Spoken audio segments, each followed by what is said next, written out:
Pasteur Francis, bonjour. Bonjour.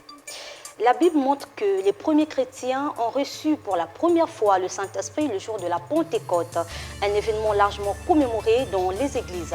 La Pentecôte, une fête chrétienne, autour de la question, Man Matinal reçoit le révérend Francis Tinouna.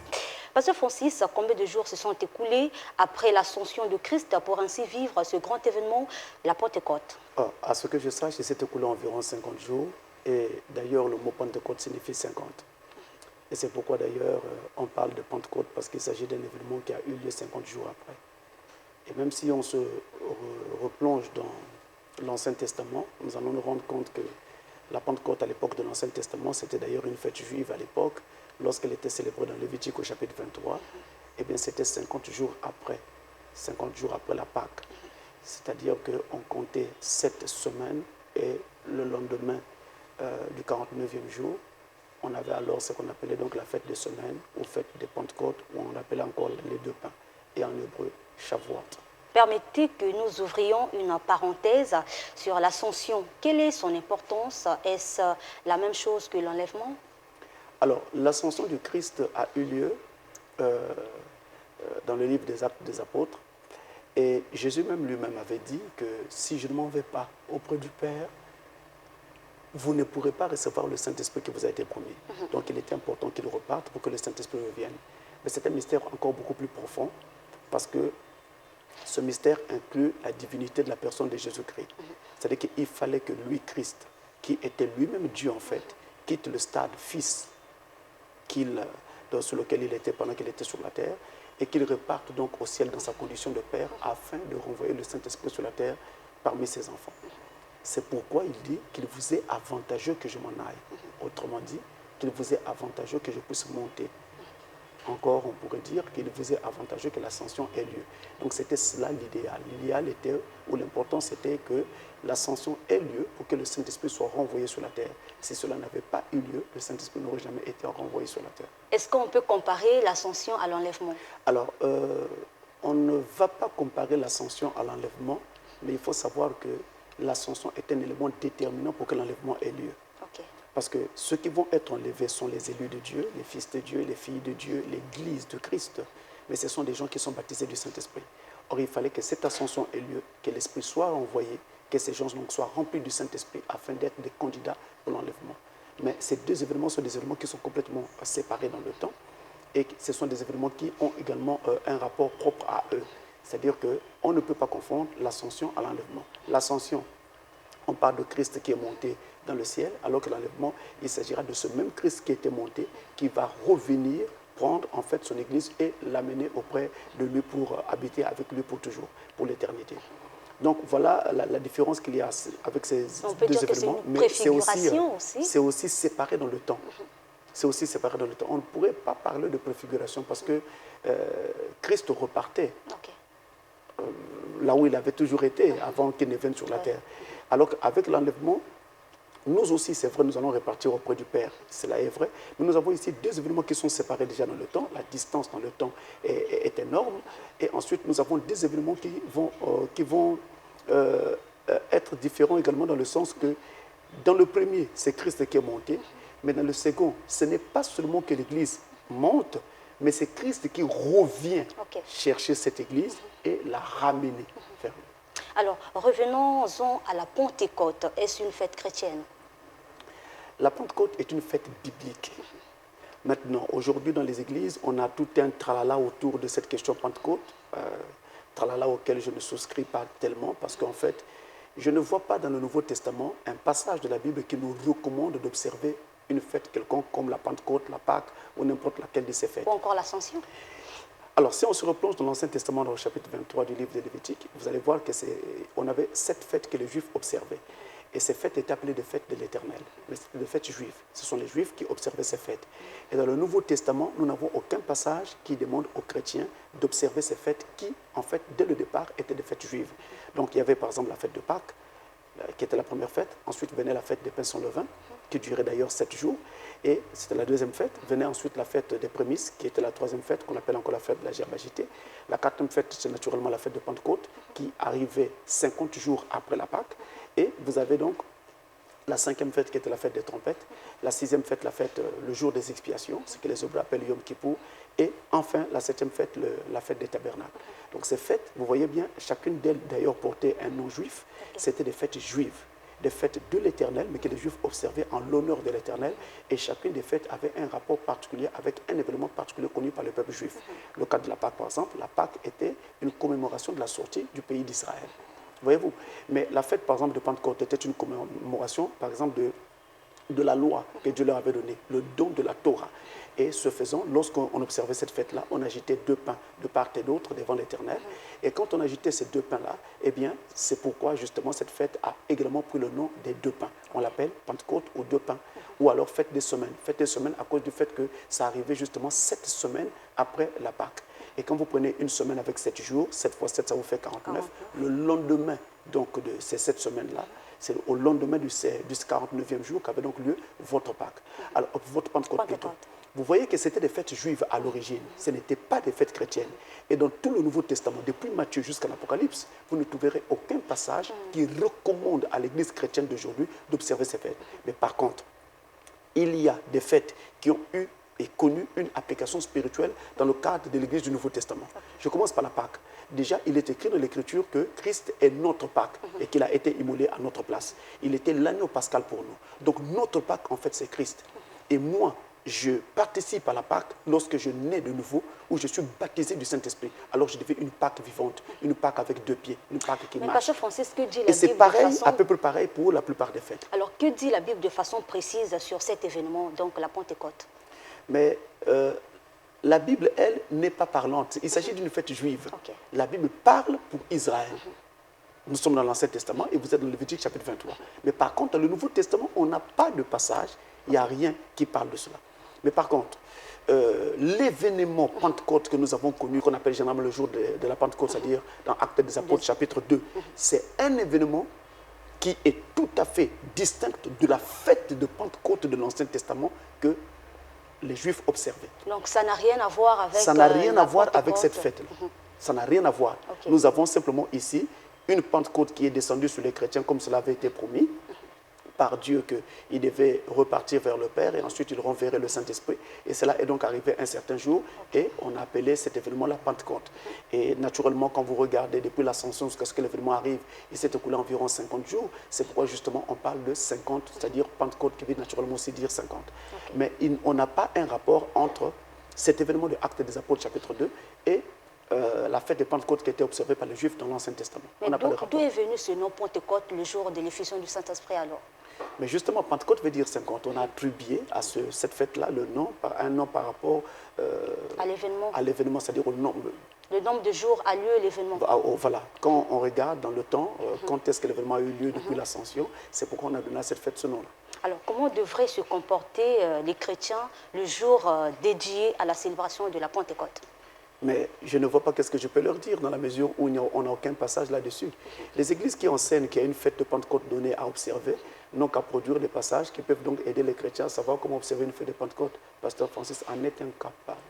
Alors, dans les églises, à quoi devrions-nous assister, Pasteur Francis, le jour J, au concert, à une messe, puisque ça se célèbre quand même, la fête de Pentecôte, vous le savez? Il n'y a pas un jour J. Nous n'avons pas un passage dans le Nouveau Testament qui nous parle de jour J, ça n'existe pas. Mais au moins, l'histoire chrétienne montre que la fête de la Pentecôte est célébrée chez les chrétiens. L'histoire, tout ce que nous avons dans l'histoire n'est pas toujours vérité. Et tout ce que les gens pratiquent dans l'histoire n'est pas toujours vérité.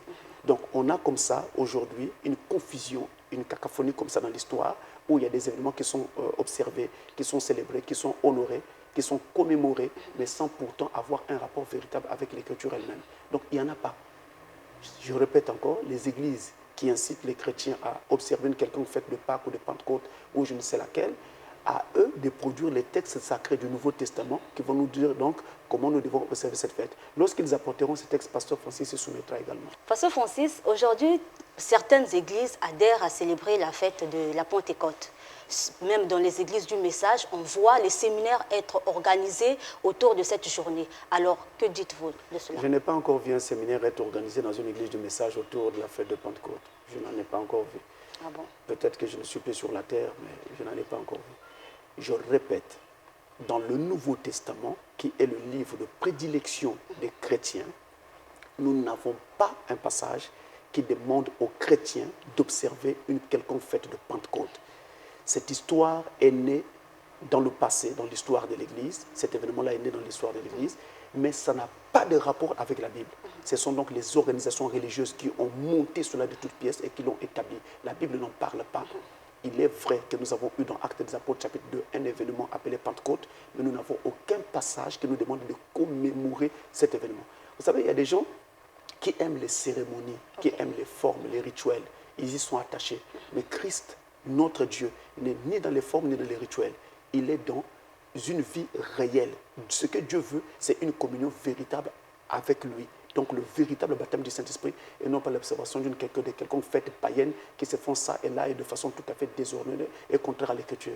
Donc nous n'avons pas de passage pour ça. Pasteur Francis, si les églises ne peuvent pas organiser des séminaires, mais par exemple, le jour même de la Pentecôte, faire quelque chose pour les âmes, par exemple, un séminaire. C'est quel jour justement la Pentecôte, c'est quel jour? Mais c'est le dimanche. Le dimanche. Est-ce qu'on peut avoir un passage dans la Bible pour ça? C'est un événement qui est connu, Pasteur Francis. Est-ce que ça serait mal quand on sait que ce qu'on fait, c'est pour gagner les âmes? Par exemple, ce jour-là, on organise un séminaire d'évangélisation, par exemple. Organiser un séminaire d'évangélisation, vous pouvez le faire tous les jours. N'importe quel jour calendaire, vous pouvez le faire. Mais évitons d'amener les gens sur un terrain qui n'est pas biblique. Okay. La Bible ne parle pas de cela. Et je suis formel. Il n'y a pas de recommandation biblique pour observer une quelconque fête de Pâques ou de Pentecôte. Aujourd'hui, ça y est comme ça dans notre calendrier, tout le monde s'agite quand il s'agit de la période de la Pâques ou de la Pentecôte. Mais il n'y a pas de recommandation dans la Bible. Nous demandons de faire cela. Il n'y en a pas. Alors, Pasteur Francis, après l'effusion du Saint-Esprit, la Bible dit « tous parlèrent en langue ». Et certaines églises enseignent qu'on ne peut pas recevoir le Saint-Esprit sans que le parler en langue accompagne, à l'image donc de ce qui s'est fait ce jour-là, le jour de la Pentecôte, bien sûr. Alors, lorsque la Pentecôte a eu lieu, nous avons dans l'Écriture un signe qui s'est beaucoup plus manifesté, c'était naturellement le parler en langue. Mais je vous en prie, vous abordez là un sujet qui est très complexe parce qu'en fait, ce n'était pas le seul signe qu'ils ont connu ce jour-là. Et le Saint-Esprit ne peut pas travailler qu'avec un seul signe. Okay. Tenez, déjà, nous, en tant qu'êtres humains, nous ne sommes pas pareils. Okay. Chacun a sa sensibilité. Et chacun est facilement touché par une manifestation d'une certaine particularité. Alors, ceci dit, on ne peut pas avoir un même et seul signe pour tous les habitants de la planète.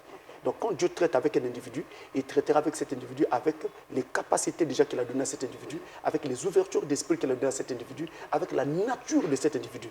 Donc, il y en a chez qui il apparaîtra sous forme de vision, chez d'autres, il apparaîtra sous forme de parler en langue, chez d'autres sous forme de prophétie, de communion avec le monde surnaturel, comme par exemple la vie, le fait de voir des anges, etc., etc. Donc, on ne peut pas avoir un seul et même signe. Et ensuite, ces signes ne veulent pas dire que vous avez automatiquement le Saint-Esprit. Parce que ça, ce sont des signes montrant que le Saint-Esprit vous a frappé, vous a touché. Mais il vous a touché, il vous a frappé.